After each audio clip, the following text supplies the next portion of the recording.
नमस्कार। Perfect picture channel में आपका स्वागत है। मैं संजय सिंह। एक बार फिर से मणिपुर पर हम चर्चा करेंगे। जैसा कि आप जानते हैं कि मणिपुर को लेकर संसद में पिछले कई रोज से हंगामा जारी है और मणिपुर का मुद्दा लगातार सुलग रहा है। मणिपुर में हिंसा के मामले भी लगातार जारी हैं। ताज़ा खबरों में पता चला है कि मणिपुर के म्यांमार से सटे इलाके में हिंसाएं हो रही हैं। वहाँ पे मैती और कुकी समुदायों के बीच में झड़पें हो रही हैं। पुलिस प्रशासन आर्मी उन उपद्रवों को शांत करने में लगी हुई है। इस बीच में मिजोरम, जो कि मणिपुर का पड़ोसी राज्य है, वो भी इस मामले में कूद पड़ा है। मिजोरम के मुख्यमंत्री ने चेतावनी दी है मामले को जल्दी से शांत किया जाए, अन्यथा मणिपुर के लोग चुप नहीं बैठेंगे। इस बीच संसद में प्रधानमंत्री के बयान को लेकर लगातार विपक्ष अड़ा हुआ है और उसने अविश्वास प्रस्ताव दे दिया है। अविश्वास प्रस्ताव को स्पीकर ने मंजूरी भी दे दी है। ये माना जाता है कि अगले कुछ ही दिनों में अविश्वास प्रस्ताव पर चर्चा होगी।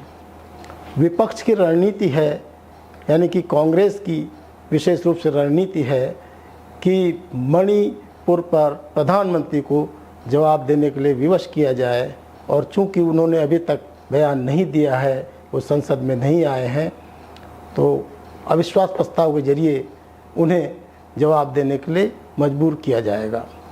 उधर बीजेपी भी कांग्रेस की रणनीति का मुकाबला करने के लिए पूरी तरह से तैयार है।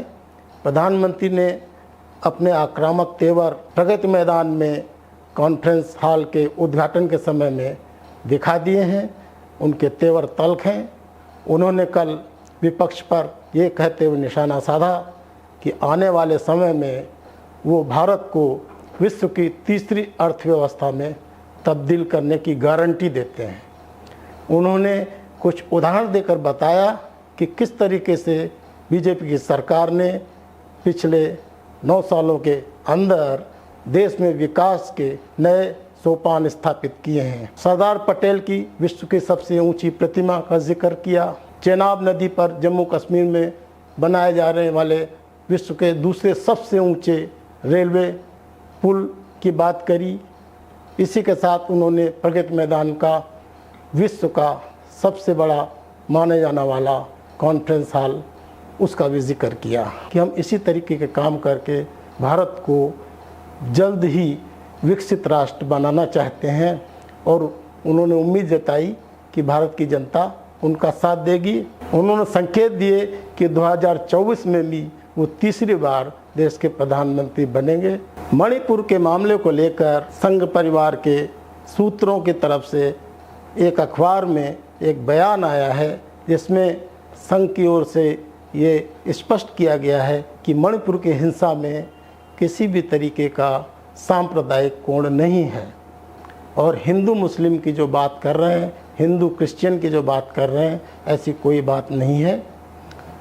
आपको पता ही होगा कि मणिपुर को लेकर विपक्षी दलों द्वारा यह आरोप लगाया जाता है कि बीजेपी की सरकार और संघ परिवार ने वहाँ पर हिंदू मैती समुदाय को क्रिश्चियन कुकी समुदाय के खिलाफ उनकी भावनाएं भड़काकर ये स्थिति पैदा की है।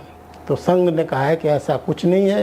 वो पूरी तरीके से दोनों समुदाय वहाँ पर मिलजुल कर रहते थे। ये मामला सिर्फ हाई कोर्ट में कुकी के अगेंस्ट में मैती को एसटी का दर्जा दिए जाने की जो याचिका दाखिल हुई थी, और जिस पर हाई कोर्ट ने वहाँ की सरकार को निर्देश दिया था कि वो एसटी का दर्जा देने पर विचार करे, और उसी के बाद कुकी समुदाय ने इसका विरोध करना शुरू किया। तो संघ ने तो अपना दृष्टिकोण बता दिया, लेकिन संघ की तरफ से कोई आधिकारिक बयान इस बारे में नहीं आया है। इसलिए इस बयान की सत्यता पर बहुत भरोसा करना मुश्किल है। बीजेपी और संघ परिवार को निकट से जानने वाले और विपक्षी दल भी इस बात का आरोप लगाते हैं कि संघ का इतिहास रहा है, बीजेपी की कार्यप्रणाली रही है, राजनीतिक लाभ के लिए और विभिन्न राज्यों में अपनी उपस्थिति मजबूत करने के लिए समय समय पर विभाजनकारी नीतियों को अपनाया है, उनको बढ़ावा दिया है। फिलहाल इतना ही। नमस्कार दोस्तों, इस वीडियो को अगर आप पसंद करते हैं तो इसे लाइक करिए और सब्सक्राइब करिए। धन्यवाद।